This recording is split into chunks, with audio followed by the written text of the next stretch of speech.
The kettle began it. Don't tell me what Mrs. Peerybingle said. I know better. Mrs. Peerybingle may leave it on record to the end of time that she couldn't say which of them began it, but I say the kettle did. I ought to know, I hope. The kettle began it, full 5 minutes by the little waxy-faced Dutch clock in the corner, before the cricket uttered a chirp. As if the clock hadn't finished striking and the convulsive little haymaker at the top of it, jerking away right and left with a scythe in front of a Moorish palace, hadn't mowed down half an acre of imaginary grass before the cricket joined in at all. Why, I am not naturally positive. Everyone knows that. I wouldn't set my own opinion against the opinion of Mrs. Peerybingle unless I were quite sure on any account whatsoever. Nothing should induce me, but this is a question of fact, and the fact is that the kettle began it, at least 5 minutes before the cricket gave any sign of being in existence. Contradict me, and I'll say 10. Let me narrate exactly how it happened.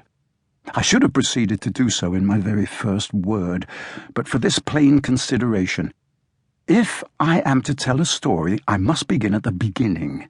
And how is it possible to begin at the beginning without beginning at the kettle? It appears as if there were a sort of match or trial of skill, you must understand, between the kettle and the cricket. And this is what led to it, and how it came about. Mrs. Peerybingle, going out into the raw twilight and clicking over the wet stones in a pair of pattens that worked innumerably rough impressions of the first proposition in Euclid all about the yard, Mrs. Peerybingle filled the kettle at the water butt. Presently returning, less the pattens, and a good deal less, for they were tall and Mrs. Peerybingle was but short, she set the kettle on the fire.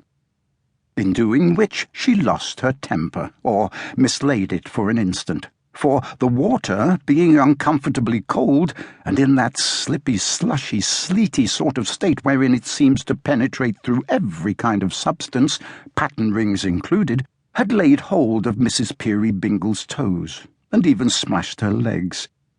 And when we rather plume ourselves, with reason to, upon our legs, and keep ourselves particularly neat in point of stockings, we find this, for the moment, hard to bear. Besides, the kettle was aggravating and obstinate. It wouldn't allow itself to be adjusted on the top bar. It wouldn't hear of accommodating itself kindly to the knobs of coal. It would lean forward with a drunken air, and dribble, a very idiot of a kettle, on the hearth. It was quarrelsome and hissed and spluttered morosely at the fire.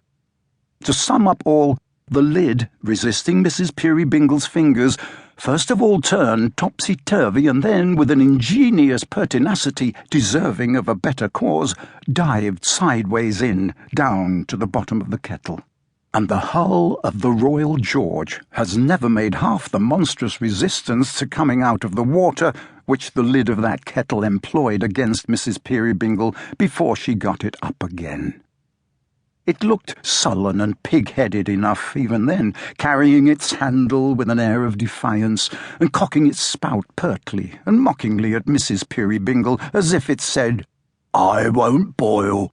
Nothing shall induce me."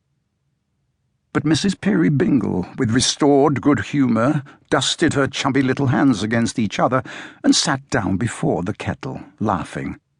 Meanwhile the jolly blaze uprose and fell, flashing and gleaming on the little haymaker at the top of the Dutch clock, until one might have thought he stood stock still before the Moorish palace, and nothing was in motion but the flame.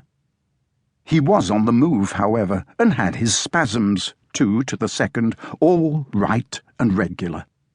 But his sufferings when the clock was going to strike were frightful to behold, and when a cuckoo looked out of a trap-door in the palace and gave note 6 times, it shook him, each time like a spectral voice, or like a something wiry plucking at his legs.